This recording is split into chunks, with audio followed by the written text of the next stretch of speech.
The following program is intended for mature audiences.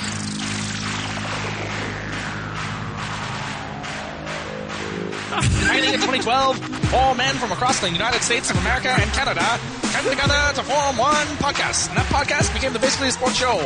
You're listening to Basically a Sports Show. Follow us on Twitter at Basically Sports. Subscribe to the show on iTunes, Spreaker, Stitcher, and YouTube. And every episode of the show is available at basicallysports.tumblr.com. Now here are your hosts, Zach, Greg, and Mike. And this is Basically a Sports Show. Some World Cup stuff happened. Yeah, I mean, do you want to talk about actual soccer? If we have to, I suppose, sure. I mean, I know that you guys aren't necessarily going to be able to do a full breakdown of it. I watched the England-Tunisia game today. So did I. Yeah, that was exciting. England couldn't fucking get out of their own way. Did they lose? They won, though. Oh, no, they won. They won, but it was one of those things where, I don't know the exact numbers, but I don't think Tunisia got the ball out of their own half of the field more than 5 times in the entire match. But somehow it was 1-1 it was a 1-1 tie going into the 85th minute. Wow. And so England finally pulled it out late, but they were just chance after chance after chance, and they just couldn't get their fucking feet on a proper pass, or they overthought it too much, or one guy would let the ball roll through his legs because he thought the guy behind him was going to kick it. It's just what are you doing? Just towards the net, you idiots! But they eventually found their way in there. No, it was on Fox FS1 one day when I turned the TV on, and so I kind of saw it by accident. Yeah, but no, I have not watched a minute of it. It's been pretty interesting. I mean, any upsets or anything big? Yeah, Mexico. Mexico beat Germany 1-0. Ooh, really? Yeah. Argentina tied with Iceland in their opening match. Iceland, Brazil, go Iceland people. Yeah, Icelanders. Them too. Brazil tied with Switzerland in their first match. The first time in 80 years that Brazil, Argentina, and Germany all didn't win their opening match. Wow. So far, Germany's the only European team to lose in the World Cup so far. Wow. Which is a big deal. Yeah. Yeah, because we were talking, they were a favorite. We were talking last week about that. Oh, yeah. Yeah. Yeah. Wow. They dominated that game. They just couldn't find the finish, and Mexico put together one great series of passing and got the ball off just in time to make a quick strike. So what? So is it? This isn't just like a one and done type thing. I mean, are they out? Is that it? No. It's like a round robin, right? Or type deal. First 3 games are round robin, and then you do elimination. So the round robin goes until the 28th, and then they do the knockout rounds.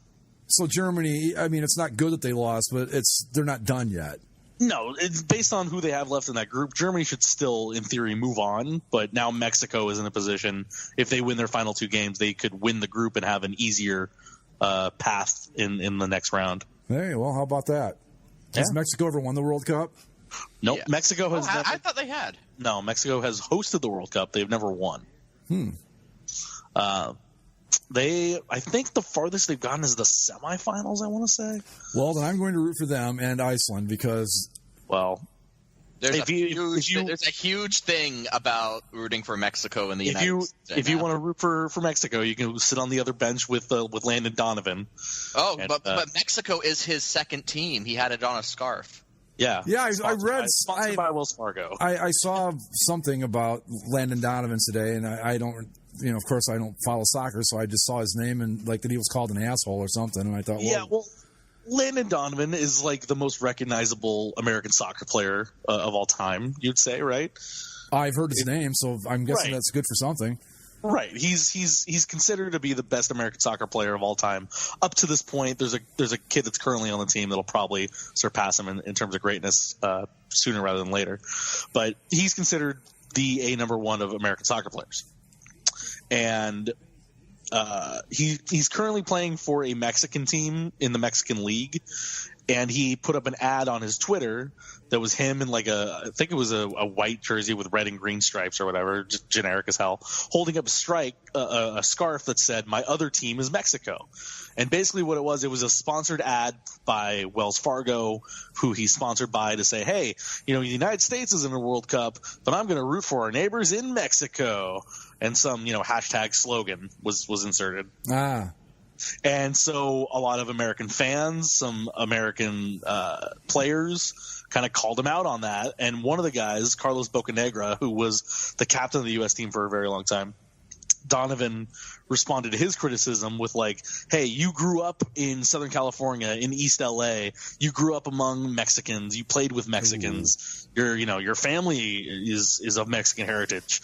And you're going to criticize me for rooting for Mexico? And it's like, Landon, there are literally 31 other teams you could root for if you weren't being paid to root for Mexico. So the problem isn't that he's rooting for Mexico, it's that he's getting paid to root for Mexico. Well, it's both. It's you are the face of American soccer, and you're to root for like our blood rivals. Oh, are they our blood rivals? Well, see, I didn't know that. They yeah. Oh, well. Okay, I don't follow international soccer all that closely. I know that the U.S. and Mexico don't. So this would be like me rooting for the Red Sox, essentially, then is what I've just done by accident. Right. Say for example, then forget it. Go Iceland. Say, for example, like the Red Sox make the World Series, but the Yankees didn't even make the playoffs that year.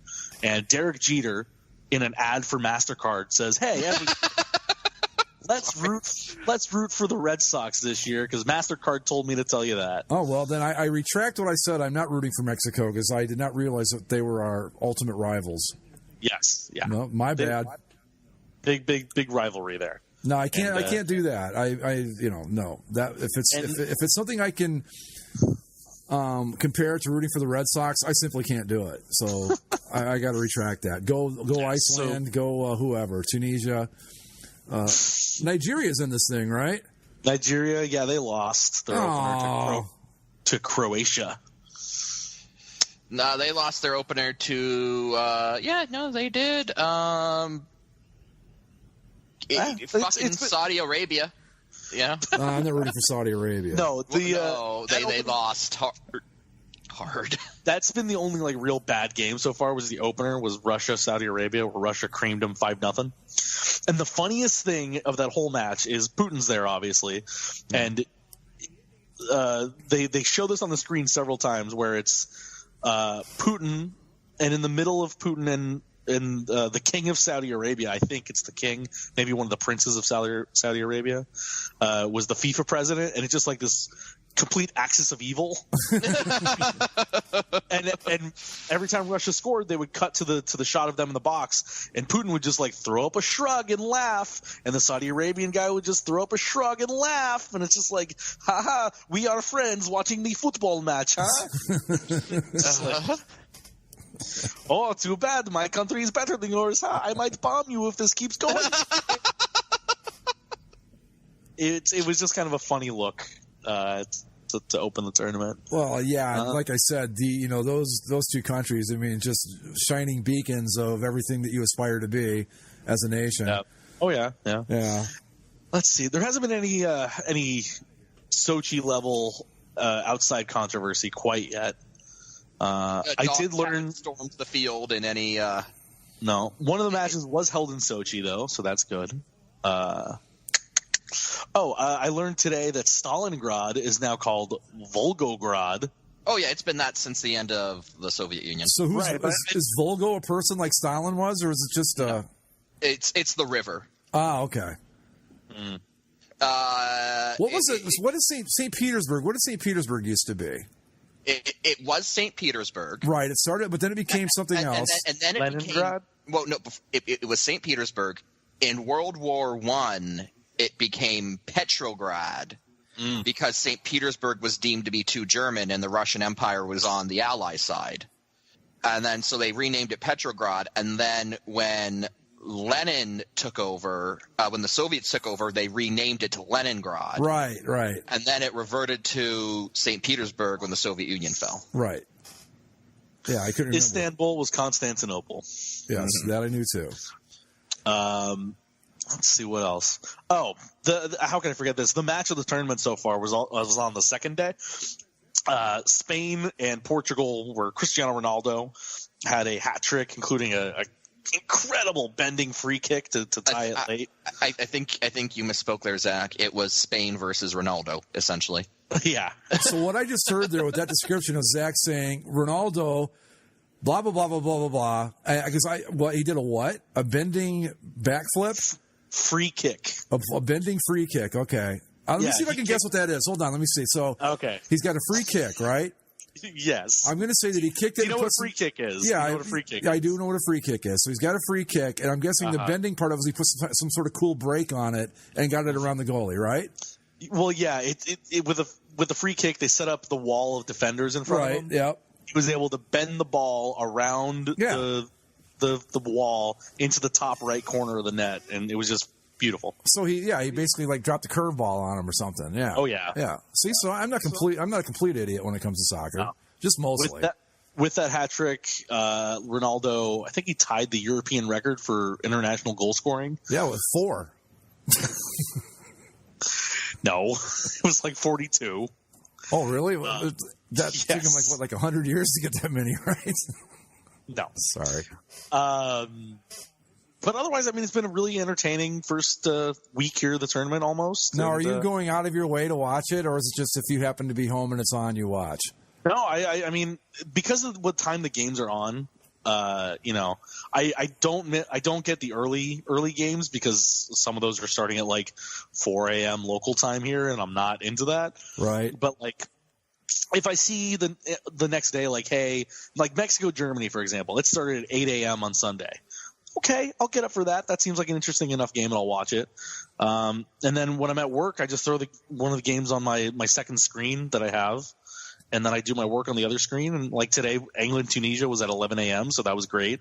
Now, are you guys covering it with your paper or not at all? No. I mean, are you doing any kind of local coverage whatsoever? No, because it just doesn't impact like our little coverage area at all. But, I just like watching because I like watching sports. And it's the biggest sporting event going on right now because baseball is baseballing and hockey and basketball are both over, and football is, months away. So here we are. Let's see. I was watching Nationals. These are what they call the dog days, right? Well, it depends on your perspective. To me, I'm fine because there's baseball on every day, and I'm just as happy as I can be. Yeah, the baseball's on, but like, you're just watching and be like, oh, baseball, this is neat. It's not that's true. I mean, there's nothing going to change the standings. Yeah, there's nothing impactful going on right now. No, it's just you're right. It's June. I mean, it's. We're finally getting into we're getting a good idea of who can do what at this point. I mean, if nothing else. But, yeah, it's not – in 2 weeks we're not going to crown a champion or anything. No, it's going to be a while yet. And really baseball is dead. Baseball is dead to me currently because they've taken the light out of my life with Shohei Ohtani. Yeah, what's up? How long is he out? They're going to reevaluate him in another 2 to 3 weeks. Damn, that sucks, man. And, I mean – it just seems like they're trying to avoid the diagnosis of he needs Tommy John surgery like as much as possible. Yeah, well, but it just may happen that hey, he needs Tommy John surgery. And the thing is, they like the way they found out that he was this injured. He came out of the game with that blister like 2 weeks ago now. And when they were checking out his blister, he's like, "Oh yeah, by the way, my elbow kind of hurts a little bit. I didn't tell you guys about this, but it does hurt a little bit." They're like, "Oh, well, we should check this out then too." So like, if he didn't come out with the blister, I don't know if they'd ever check his elbow. And like, at some point, he might have just. That could have been bad, though. I mean, it's kind of a lucky break that they did do that because he could. Who knows? I want to know, and I don't know, maybe there is research out there on this, but I want to know why it seems like there's a lot more Tommy John surgery and type injuries than there used to be. Oh, I have a theory on that. And if it's a pitch they're throwing or something, I don't know what the story is. Okay, what is it? I've got a theory on this. So, what is it? Essentially, it's simple. It's simply the fact that I think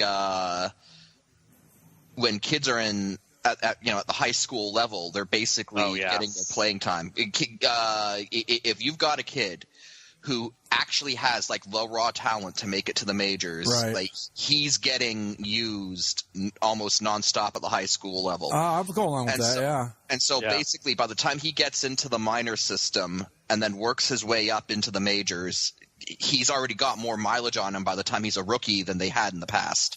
And I'm not even – I agree with that. I don't even think it's just during the baseball season. Mm-hmm. These kids are working year-round. Right. You know? Like you get all these kids that the parents think that, it's best if he's really good at baseball, so we're going to make him play baseball all the time and perfect his pitch. It's like, no, it's been proven time and time again. Let your kid play football. Let your kid play basketball, and then he'll get to baseball when he gets to baseball. Not to sound like the old man I'm becoming, but like – back when I was a kid, right, like we play, like there was a hockey season, and then after hockey season, then, there was a baseball season. Yep. And then after, baseball, and then, we'd play football or basketball or something else in our spare time. But like there were, we didn't just do hockey 365. We didn't do baseball 365. It was. No, you're right. Seasons. And it wasn't, and again, I was never going to be someone who had the talent to make a go in either baseball or hockey, but like it still probably did me a lot of good not to be playing one thing all of the time. And if you have that raw talent, like that kind of just makes it all the more necessary to me that maybe you want to protect your body all the more by not wearing yourself out in one sport, and you need that off season to sort of basically stay in a condition where you don't flame out early due to sure. I know that and this is going way back, but when I was in Little League and stuff, you weren't allowed to throw a curveball until you were like 15, I think. Right. And I'm of the belief that an arm only has so many pitches in it. And I think you're absolutely right, Mike, that they're just working these kids too hard year round. And you've got, and plus that you're not fully developed. Those years between like say 14 and 18.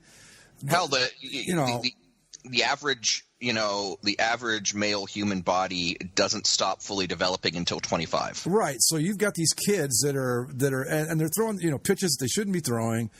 They're throwing way too much. I think you're right. I think that's exactly what the problem is, because it seems like, we had Steven Strasburg come up, and he made it, like a season before he was down with, was it Tommy John or something? But yeah, it's like all the really huge pitching prospects seem to, like, you get maybe a third of a season and they're gone for a year. Well, you got to think it's something with emotion too, right? Because there are some guys where it's effortless and they never have to get surgery ever. And then you get certain guys like your Strasburgs, like your Otanis now that – it just seems like they're more predisposed to getting the injury for whatever reason. Yes, yeah. I don't know, but it just seems like there's a lot more of it than there used to be. And I think that Mike's probably right in that it's too much. I think the most games I ever played in a single season in my entire life was 63. That was with tournaments and everything. And that was from like a time from like the 1st of May to like mid-October. So even though it sounds like a lot of games, it really wasn't. But that was the most I ever played. I promise you that these kids are playing way more than that now. As part of my job, I follow all these kids on Twitter and all their social medias and whatever. And they're literally doing stuff all off season. All these football kids are in camps from January through August when they go back to their high school camps. They're at a football camp every other week, doing stuff. And those are the ones I see the most of. But the baseball kids are working out. The football kids are working out. The basketball kids are in their leagues. There is no off season for these kids anymore. And I think that's probably my biggest thing is I wish kids would just go back to the way it used to be, where it's like there's still you realize that there were still plenty of like high caliber athletes that were created in a time when they played other sports and took the summer to go on vacation. Taking a few months off to not be pitching in a baseball game is not going to turn someone with the raw talent to be a professional baseball player into a schlub. Like, it's fine.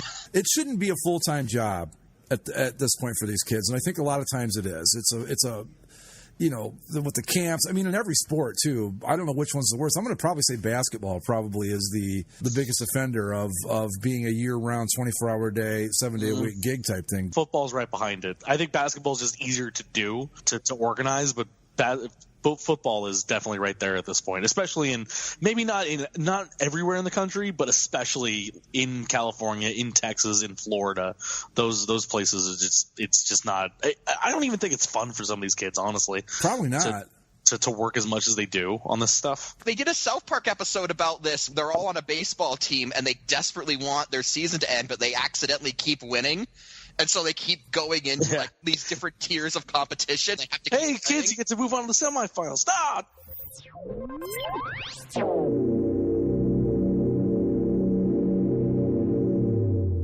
Or we can talk about the Space Force on the show if you guys want to. I'm with Zach. I'm in line. Let's go. Where do we sign up?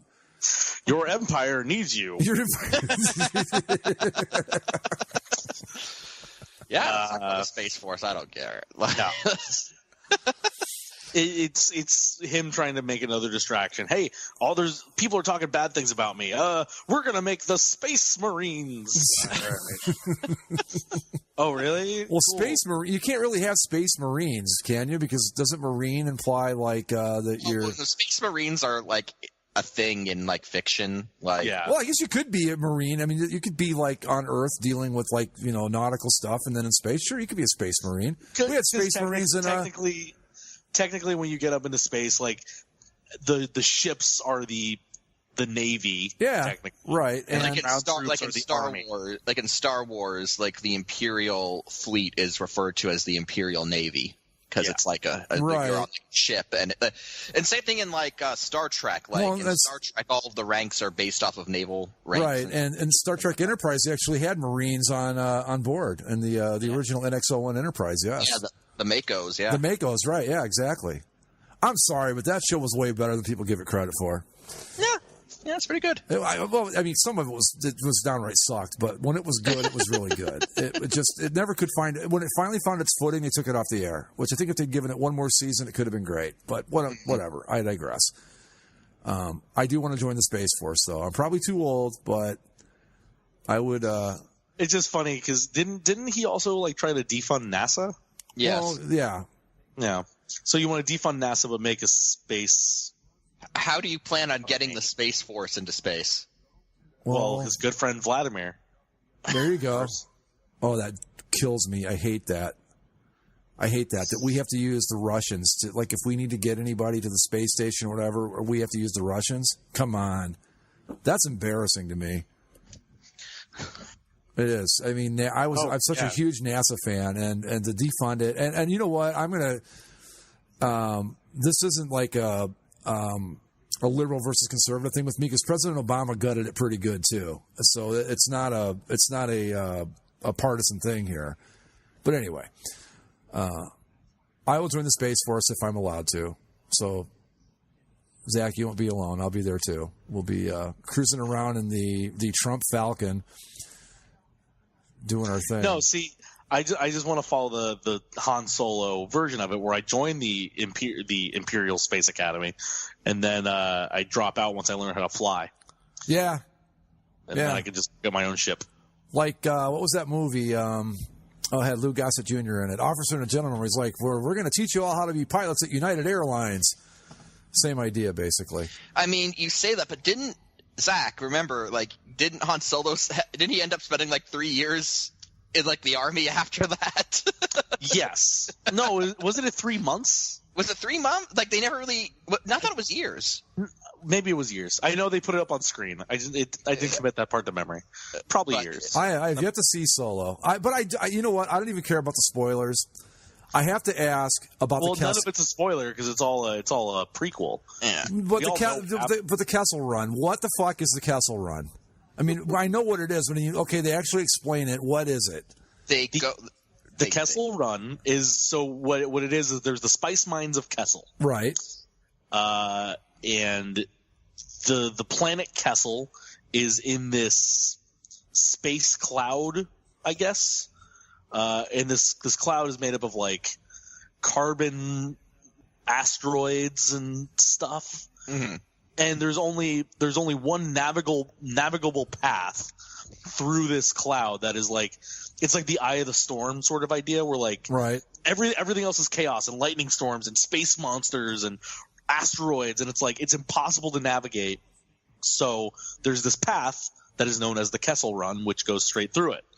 But the actual Kessel Run itself, the marked out Kessel Run is like 20 parsecs. I think it's 20 parsecs. Yeah, it was 20 parsecs. So then when they're doing on this mission to go steal some hyperdrive fuel from the mines of Kessel, and when they're leaving, they run into an Imperial destroyer and TIE fighters that are out to get them because they're robbing the hyperdrive fuel.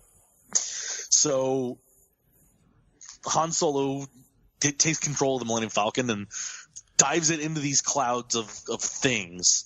And through a series of misadventures and a crazy action sequence, he basically finds a shortcut, which is through the Kessel area. So we do establish That's why when he says, "Hey, I made it in 12 parsecs," and everyone's like, "Wait, parsecs are distance." Right. Yes. Yeah. He literally found a shorter path. So that's what I was trying to figure out, because I know they explained it, but I wanted to find out if they made the distinction that a parsec is not a time, but a. They do. Okay. They do.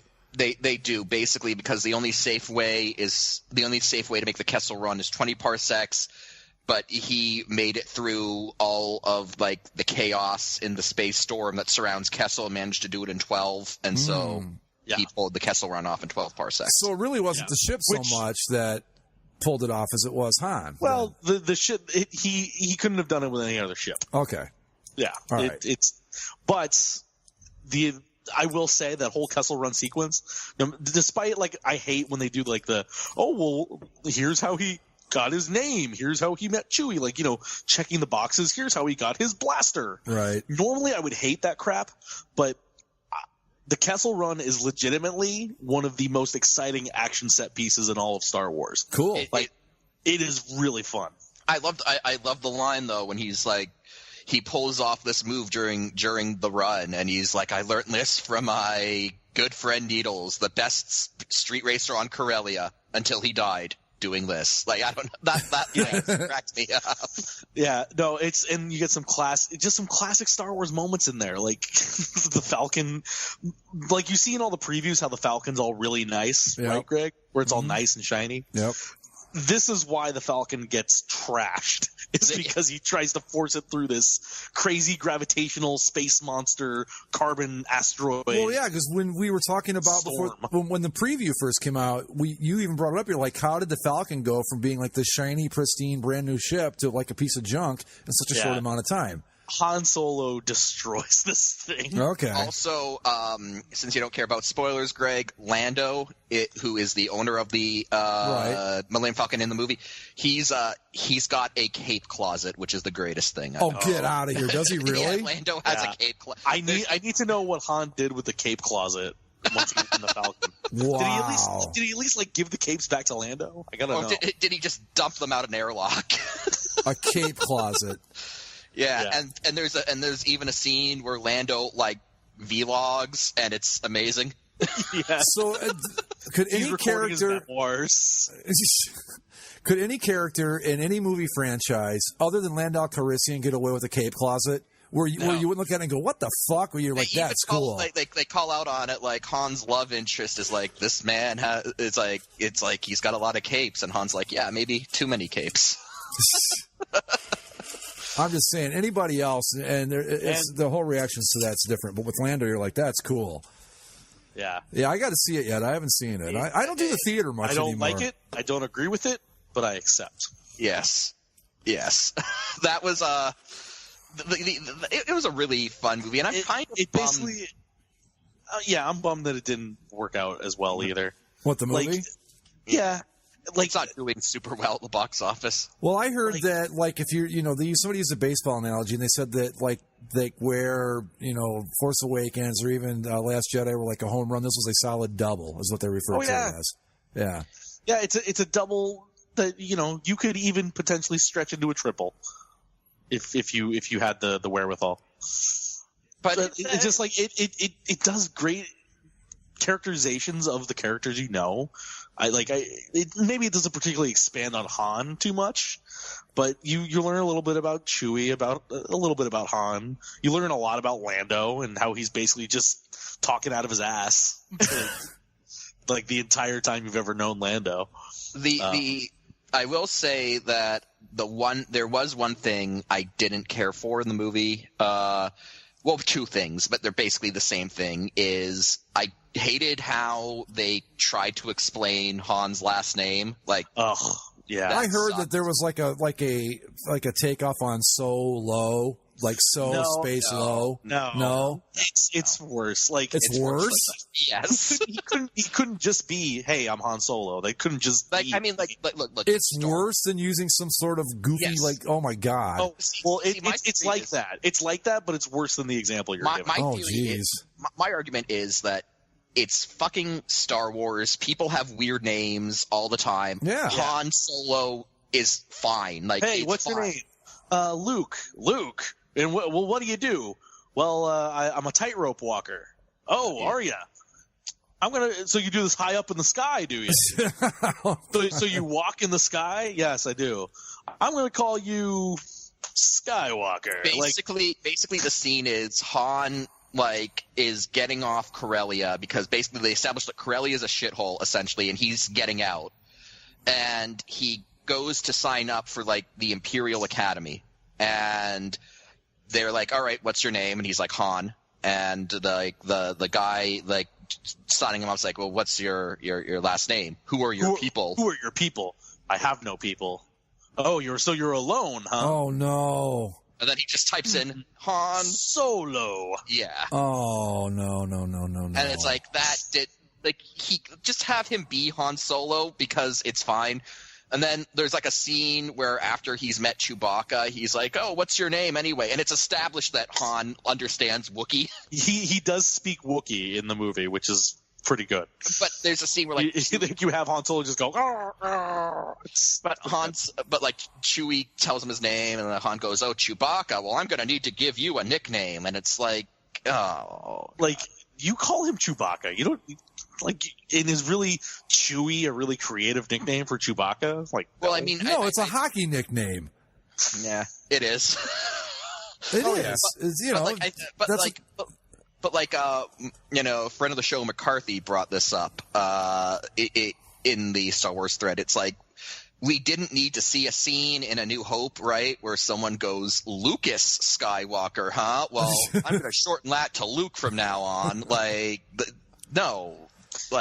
We'd get why you would call someone named Chewbacca Chewie. Going back to Han are friends. He calls him Chewie as a nickname. That's all you need. So going back to the Solo thing, so it's because he's singular. Yes. It's because because he's a street rat from Corellia who his family died and he doesn't even really have a last name. And the Imperial the beginning of the movie has a real Bruce Springsteen vibe to it, where it's Han and the girl, and they're going to make a run out of here. See, they're going to find a new life. Baby, we were born to run. Pretty much. Yeah. Pretty much. But it's basically an established. The whole thing is basically he is a street rat who doesn't really have a family or a last name, and so when the Imperial recruiter asks for his last name, he kind of just makes up Solo because he's alone. But don't you think though that in all the names we've run across in all the movies, going all the way back to A New Hope, all the way up through today, doesn't Han Solo really strike you as kind of like the Bob Smith name of the Star Wars universe? I mean, it doesn't seem. You know what I mean? It seems like, okay, if there was a Bob Smith, it would be Han Solo. Well, I will say in some of these recent movies, they've kind of not used the full extent of their Star Warsiness to their advantage. Yes, I get that FN 2187 is shortened to Finn, but I'm sure somebody's known a Finn in their lifetime. Yeah. The one of the guys in this movie, his name was Tobias. It's I've known a Toby in my life. Yeah. And in The Last Jedi, it's Rose and her sister Paige. Yeah, they need to get back to more. Yeah, we need to get back to the more Star Wars names. Not that Luke and Leia are exactly out of this. No, but what was it? What was his name? Wedge Antilles. Wedge Antilles. Yeah, Obi-Wan Kenobi. Right. To be fair, Obi-Wan Kenobi was also Ben at one point, so that's true too. They never really explained that, Ben? Was Ben just his witness protection name? Because if so, really sucks because he kept his last name. Right. Master Kenobi? Are you Obi-Wan Kenobi? No, I'm Ben. Obi-Wan was my cousin. Oh, see, if you were Obi-Wan, I'd have to kill you right here. It's like nobody in the not only that, but like he lives down the street from Darth Vader's relatives, and it's like the Empire should have been able to do a Google search like Kenobi, Skywalker, Tatooine, and clear all the shit out. Which also, to further that, why is Luke's last name Skywalker? You're right. Anakin, right? Well, no, yeah, but if you're trying to hide him, good point. He would. It's right. It's like, okay. Technically speaking, Padme and Anakin were married when Luke was born. So Luke and Leia should both have the last name Skywalker. But Leia gets Organa from right. with Space Jimmy Smits. Yeah. And Luke goes to live with his aunt and uncle, Owen and Beru. Lars. You'd think that they would have given him the last name Lars, right? Yeah. Wait a minute. At a certain point in whether it's the first movie or it's the second movie, you could say, Luke, your last name was actually Skywalker. Mm-hmm. You know, like to give him his whole origin at some point. But like, well, I can tell you why he was named Skywalker, because Lucas at that point didn't realize that Anakin was going to be father. That's why. Yeah, no, that's originally it was.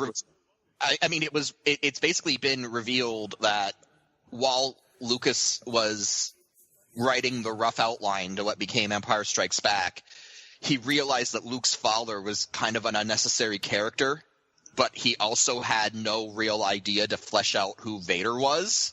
Yeah. Beyond just being like generic evil guy. So he was like, well, I'll just combine them together and it'll be good for Luke's character, and then I give Luke's father a reason to still be a thing, and Vader gets a backstory. So believe me, guys. Luke and Leia. You know how Luke and Leia actually became brother and sister.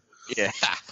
in his mind, Lucas thought that the sequel trilogy would become 7, 8, and 9. Mm-hmm. When Yoda says no, there is another. Originally, that was going to spin out into the idea that Luke would go find his sister, his long-lost sister in the other ones. Mm-hmm. But then Lucas decided at another point, I don't want to do 7, 8, and 9.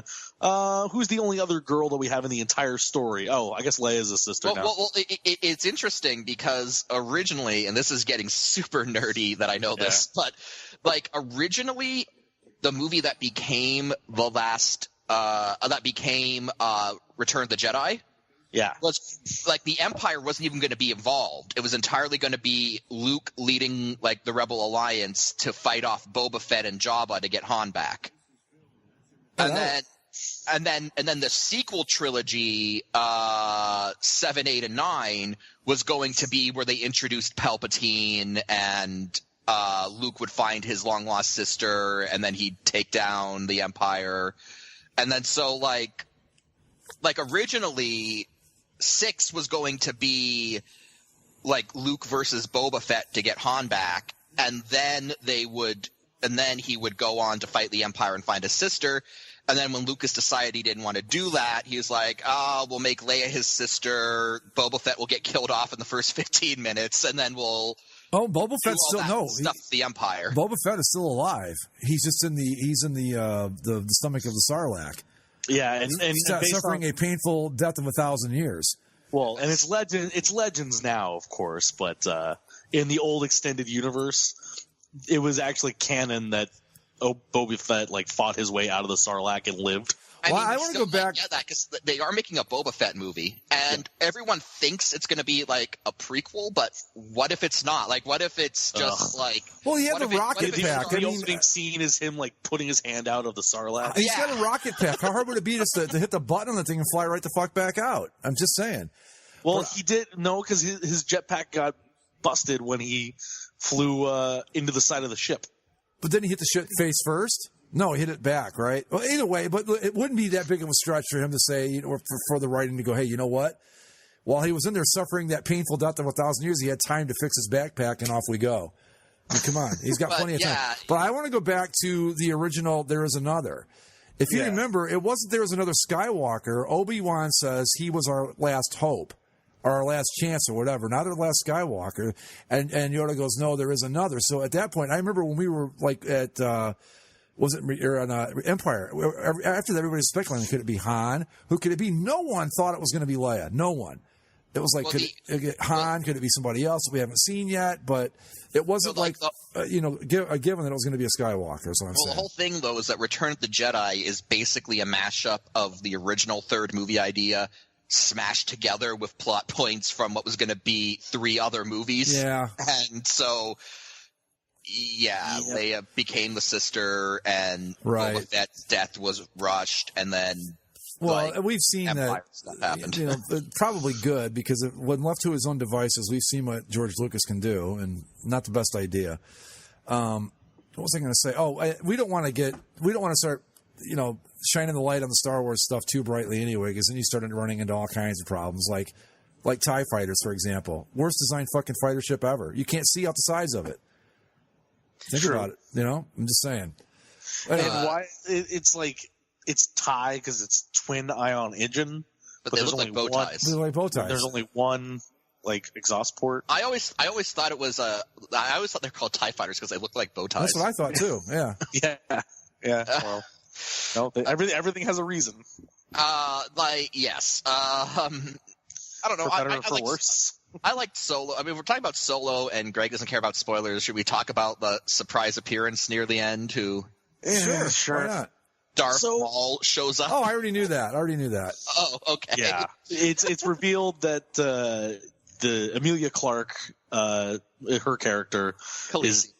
Khaleesi. She's double crossing everybody at the end, and the crime lord that they were all running a job for actually works for Darth Maul's crime syndicate. Oh, which all this stuff was revealed in Clone Wars and all that, but people know this. I have a problem with that being inserted into the main stuff, because it's cool for those that know the extended universe, but everyone I saw the movie with, they have not watched a single second of TV shows or read any of the outside materials or any of that. So when they show up, I just see out of the corner of my eye, and I kind of turn and I see my best friends. They're all kind of like, what the fuck? And it's like, didn't he get chopped in half?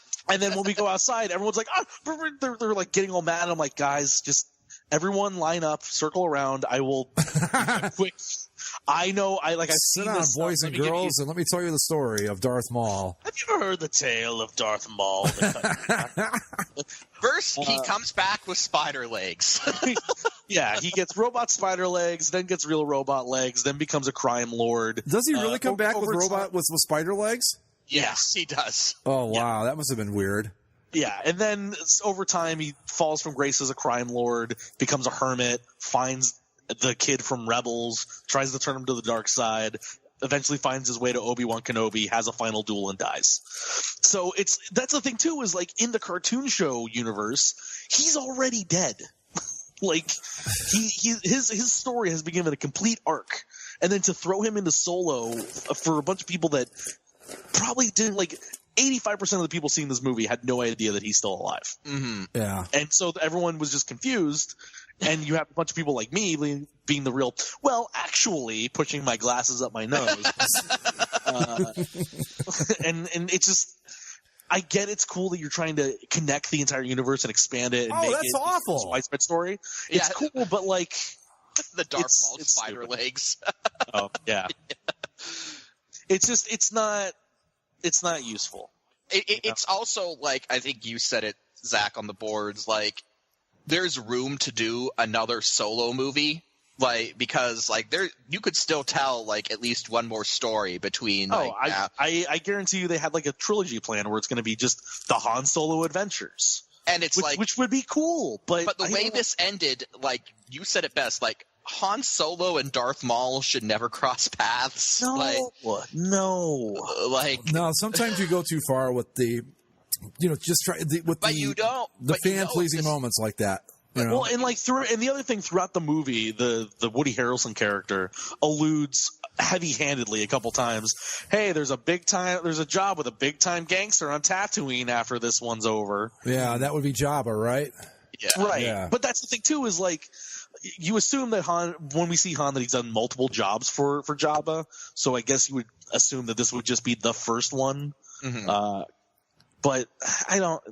You could have had this cool individual story. Yes, you have the ties to the original stuff with Han and Chewbacca and Lando and the Falcon, but Han could just be this smuggler that has like his whole thing was that he was never around the Sith, never around the main line. He doesn't even believe the Force is a thing in A New Hope, right? No. And the other thing too, like at the end of the movie, like this group that they ultimately help, they're like, oh, we're gonna go start some rebellions.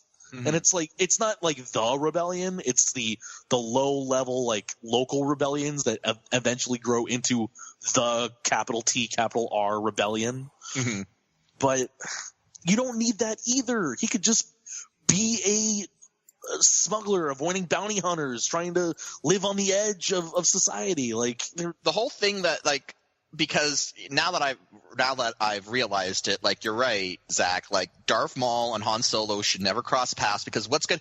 Because you look in A New Hope, like Han Solo seems downright like dismissive of the lightsaber as a thing. Like he does not think it's worth a shit. He give me a good blaster over. I forget the exact line. He doesn't even believe the Force exists, and so he thinks it's mumbo jumbo. So how are they going to square that if we've got like 2 movies coming where young Han Solo is fighting Darth Maul, who's got a lightsaber and using the Force? Like that's not gonna. And we know Han doesn't kill Darth Maul because Obi-Wan Kenobi kills Darth Maul. Like which I would. Well, I don't know how they would do that because, like, if they do an Obi-Wan Solo film, are they just going to do that scene from Rebels just in live action? Just be like, you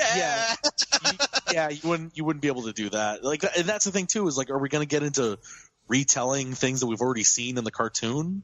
Mm-hmm. Like, it's not useful. Mm-hmm. The argument against like Star Wars' expanded universe has always been it's never that big. That the Star Wars universe is actually kind of small because everybody is somebody else's parent or dad, or they fought with this person somewhere at some point. And it's like, this was an opportunity to do something that beyond the tethers of the Han Solo Chewbacca, you could have an entirely unweighted adventure that had nothing to do with anything else and was just fun for the sake of it. And you almost did it.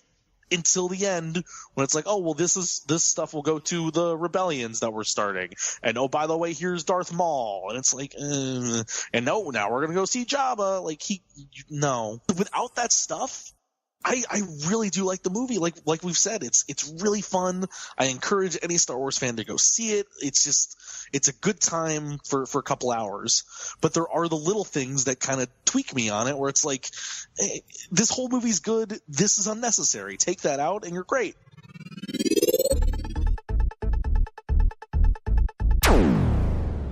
Greg, I gotta really applaud you, man. I know you're going through a tough time. I know how much he meant to you.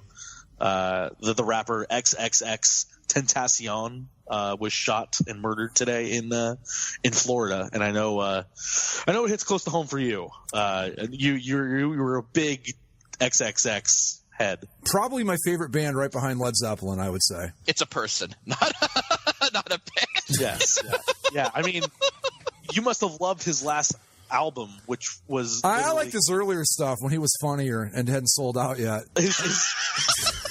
His latest album, though, Greg, I mean, it debuted #1 on the Billboard Hot 100 chart.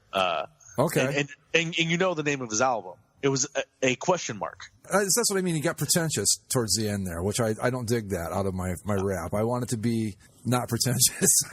I've never heard of this person. I never knew that much about rap before, but like I knew who the popular rappers were, and I listened to a bit of it, but now that I've reached the point where I'm kind of disconnected from what the kids listen to these days, like all of the new rappers are just completely like, I don't know who these people are. Well, like honest to God, do you know what SoundCloud is? Yes.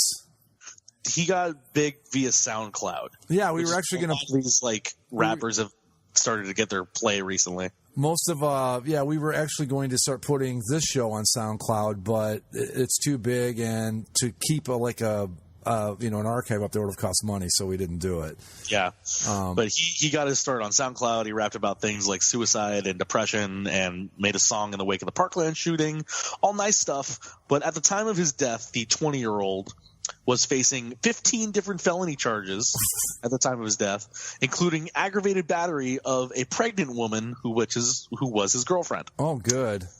Yep. So, but like, it was just one of those things where, like, the only reason I brought it up is because there was a thread made about it on the boards. And when I was at work, I'm scrolling through Twitter doing my job, and from the LA Times, like the main Los Angeles Times account, put out this article: rapper XXXTentacion shot dead in Miami. And I was like, oh, wait, who? Like, they said it's one of those headlines that's printed in such a way that, like, you're supposed to know who this person is. Right. By the way, I just want to say the thread on this is okay, this is I don't want to sound like an asshole because it's about a man being murdered. That's obviously not funny, but someone starts the thread, XXX Tentacion was murdered. First period. guy, murdered period. There's murdered, a period. He put a period in the red title. That's always fun. Brass goes, oh? Question mark. Astro Bowl 21. No disrespect, but who? DG now. Without looking it up, I'm guessing esports. I guess esports. And then, I literally never read this name until this afternoon. And then Kaz, nope, a mumble rapper. Never heard about him until today. Honest to God, until Zach brought him up, I had never heard of him at all. And I am not that closed off from new music that I would. I mean, I know the big names and stuff. But in all honesty, I'm not. I like rap, but I like real. I like Public Enemy. I like Ice-T, Snoop. Run DMC. I like the good stuff that was, political and not NWA. just. Actually, yeah, I do. But it's just like, so between the headline and then I'm reading it, and it's like, well, his last album debuted at #1 on Billboard. I was like, am I missing something? And now, like, the link that Office Glenn posted is from the BBC, where this story is the most read story on their website right now, according to the thing on the side. Oh, never mind the fact that, all the shit going on with Trump or Brexit. No, the most read story on the BBC is XXX. Well, let's go through the top 5 things that are on the most read on the BBC.com. right now. Okay. Number 1 is XXX Tentacion. Number 2, Susanna Reid in, quote, constant battle with Piers Morgan. Oh, jeez. Number 3, Number 3, Trump says U.S. will not be a migrant camp. Okay, that's important. That's the number 3 story. Were we in any danger of becoming a migrant camp? I'm just asking. Number 4, how a giant python swallowed an Indonesian woman. Yeah, I read about that somewhere. All right. And then number 5 was about the Space Force. Wait, Space Force could even beat out a woman? Well, yeah, probably not. A woman getting eaten by a python, that's pretty big. That's big news. Yeah. I guarantee you more people on the planet Earth, pythons are more of a relevant concern than the Space Force. But the point that I'm trying to make is, like, seeing the headline, seeing he was number 1 on the Billboard, seeing he's number 1 on this site, I'm scrolling through Twitter and it's like, oh, he inspired millions and changed the music industry. I'm just sitting here like, he did it damn quick if he did it. I'm an active participant on the internet. Yes, I traverse the many social medias. I pay attention to the kids because that's what I report on is high school sports. I think I know what the kids are into for the most part. I frequent YouTube. I'm literally anywhere that you could possibly be on the internet. I guess except for SoundCloud, I am on. And for somebody that was supposedly so influential and talked to millions of people, and it's like, I have never heard of this person until right now. Zach, I deal with kids like Mike. Don't you tell me that I'm old. Don't you do it? No. Here's the thing, Zach. I deal with know what the kids are into. I deal with kids like that's my job is teenagers, and I hadn't heard of this dude either. So, but to your other point, you're only 3 years younger than me, Zach. So I hate to be the bearer of bad news, but welcome to being an old person. Well, yeah, okay. Is this where it starts? Yeah, pretty much. I see someone's name in the headline, and I'm like, don't know who that is. It usually starts when you're watching football and you go, wow, the starting quarterback's younger than I am. That's where it begins. Oh, that passed. Right. Yeah, so that's where it starts. I'm just telling you, I've been through all of this. I'm way ahead of this game with this stuff with you guys, you see. To me, it starts where, like, you no longer, like you actually have to make yourself younger to be a rookie in Madden or the NHL games. Oh, yeah. Oh, yeah.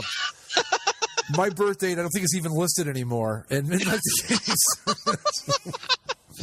but like I remember it wasn't that long ago where it's like I started listening to, like, I was always into pop music, and then it just happened so instantaneously. Mm-hmm. It wasn't like a slow process where, like, well, now here's a song that I don't like, but I still like these ones, and it was a slow transition. One day I just woke up and I'm like, damn, all the popular music sucks. Oh no. This basically sums up how this goes. You make me feel like dancing. I want to dance the night away. What the hell are you two doing? It's called rocking out. You wouldn't understand, Dad. You're not with it. I used to be with it, but then they changed what it was. Now what I'm with isn't it, and what's it seems weird and scary to me. It'll happen to you. No way, man. We're going to keep on rocking forever. Forever. Forever. Forever. Forever. Forever. This is a sad indictment. The only radio station I listen to when I'm in the car now, if I want to listen to music, is Pop 2K music from the 2000s, like 2000 to 2010. That's it. I hear you. And it's like, and I realize, like, that basically, Zach, that's where it starts, is where you see a name in the news and you're like, who? But everyone else is mourning. That's how it really gets. I can guarantee you probably that there is no artist that I haven't heard yet that I will ever add into my iTunes. Oh, exactly. Like, you're done. You're set. Like, there's artists that I liked that are going to keep putting out music, and I will put their new music into my catalog. But you are done with new bands. Yeah, there is probably no band that will be created from here till the rest of my life that I will ever listen to and be like, Zach, that should just tell you, our generation has its own dedicated oldies station. The first time I heard Green Day and Blink-182 on our classic rock station, I had to pull over. I was like, nope, not doing this. Yeah, sorry. Like on that same classic rock station, at certain points, like, oh no, Metallica and Guns N' Roses, that's not classic rock, but okay. Sure it is. And then, think about this: the debut album, like Guns N' Roses' debut album, is 33 years old. I know, and then like 5 years later, Blink-182 and Green Day showed up on the same radio station, and I said, "Oh God." Dookie came out in what, 95? So it's 23 years old. Yeah. When I get back to work in August, I'm going to ask, because I teach freshmen. I'll be like, so anyone here, who here listens to Green Day? I'm just going to see what the answer. You have the ability, Mike, to stay up to date with the trends. Every year, you should ask your kids, or at least like once a month, be like, "Hey, what's everyone listening to? What should I get into?" And just test it out. I have that ability, but even with that ability, I had no idea who XXXTentacion was beyond vaguely hearing his name a few times. Like the thing too is, like, I legitimately try to give some of this new music a chance, but the current trend of popular music, especially popular rap, is like the low droning beats and the mumbling lyrics, and it's like this you get hyped for a party with this stuff. Like, no, you don't. It's just, I just don't find it good. Well, I don't know if you guys have ever gone back and listened to the stuff, but check out Public Enemy, NWA. Oh yeah. The OG stuff. That stuff was kick ass. I don't care what anybody says, and I know that, especially with NWA, that the white people get very upset about. That album was fucking awesome. And I don't care what anybody says. And I find it amazing that the NWA has their own mini cinematic universe forming. It's pretty fucking amazing. I mean, I don't know. Like, Straight Outta Compton was a pretty cool movie. I enjoyed it. Well, they're doing more. Are they? Like, they're going to do more based off of the individual members. And so, like, the NWA cinematic universe might actually be a thing. That would be cool. You know what gets me is Ice Cube from NWA to like doing these family movies. Family like, are we there yet? comedies, Yeah, yeah. come on. Isn't he in Law and Order now? Like, No, that's No, Ice-T. that's Ice-T. Oh, bleh. Yeah. Yeah, no, Ice Cube was in things like Are We There Yet? Yeah. Oh, right, yeah. 22 Jump Street. Yeah. And it's He's so far along in his career that his son became an actor to play him, in the NWA movie. Yeah, and play him straight out of Compton, yeah. I was going to ask you guys, there's this band out, I'm sure you've heard of them, called Greta Van Fleet. I've heard the name. Okay, they're everybody, like all the classic rockers are like, oh my God, they're like Led Zeppelin reincarnated, except, well, first off, they're not. And they're very derivative, but I didn't know if you guys were listening to them or not, because I know that they're kind of big with like the millennials too. like Zach. I've heard of the name, but I couldn't tell you like. Okay, I didn't know like how far they like, because I know that they're big in like my demographic because they sound like an old classic rock band, and that like the high school kids are way into them because it's like something they've never heard before. Because to them, it's like, wow, what are these guys Just doing? listen just listen to Led Zeppelin. Well, that's the way I feel about it. I remember in middle school when. Do you remember that song? I Believe in a Thing Called Love from the Darkness. Mm-hmm. Them and a couple other bands like the Scissor Sisters, I think was another one, where it's just like they were doing like 80s glam rock.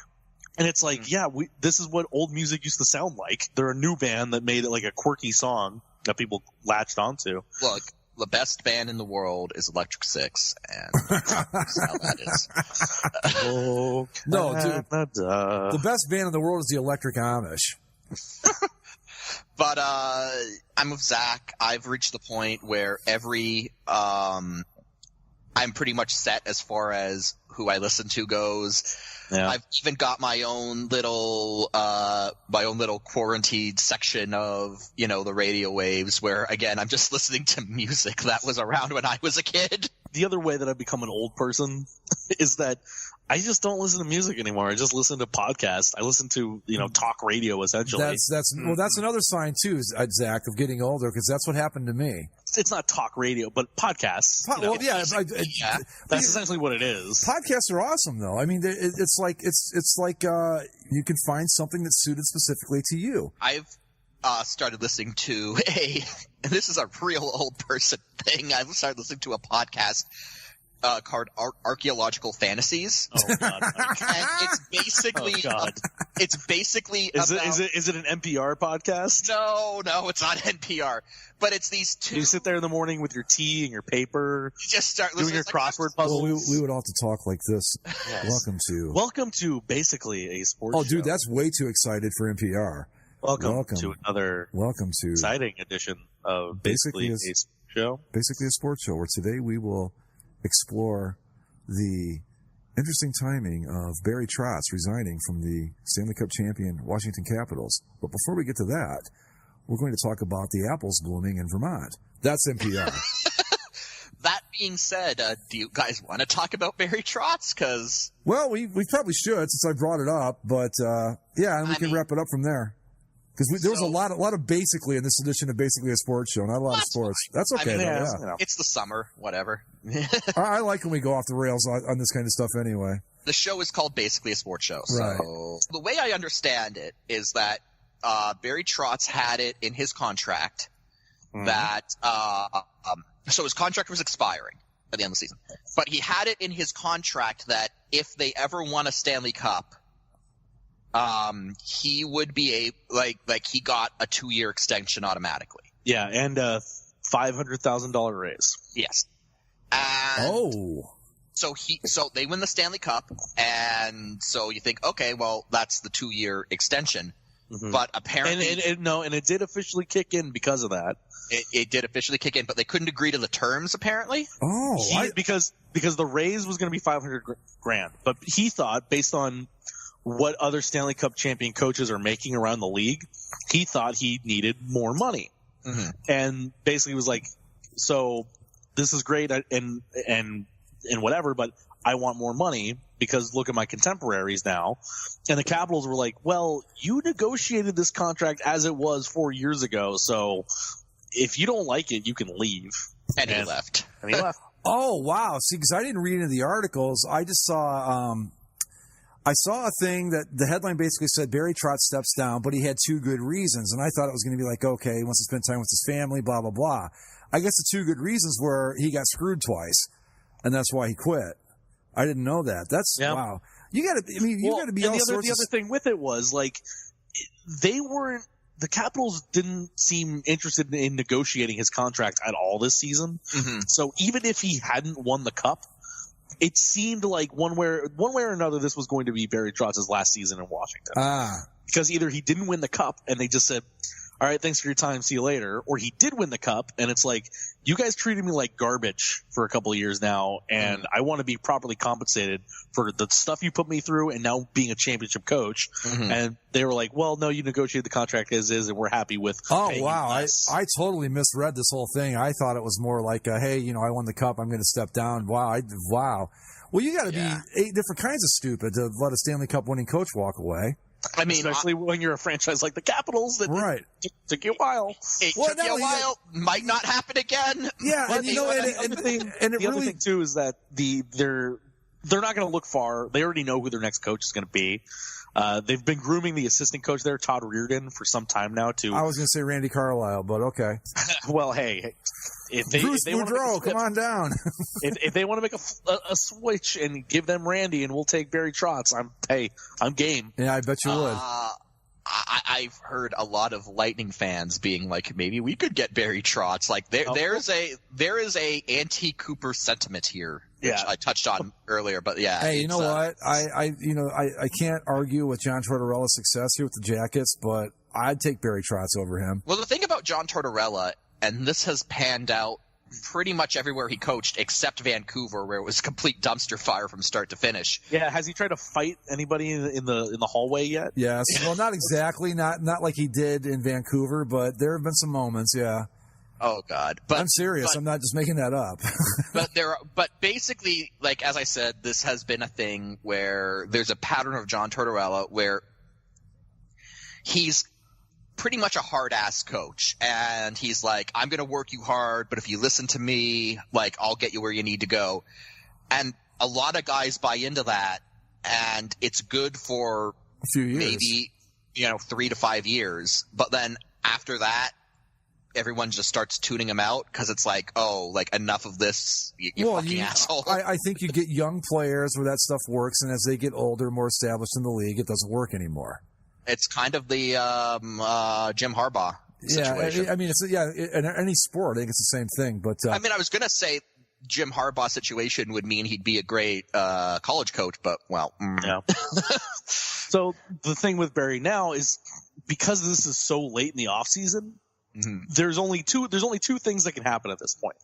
Because he can either go to the Islanders, who are the only team currently without the head coach, as Lou Lamoriello came in and demoted Garth Snow and Doug Waite out of their GM and coaching positions.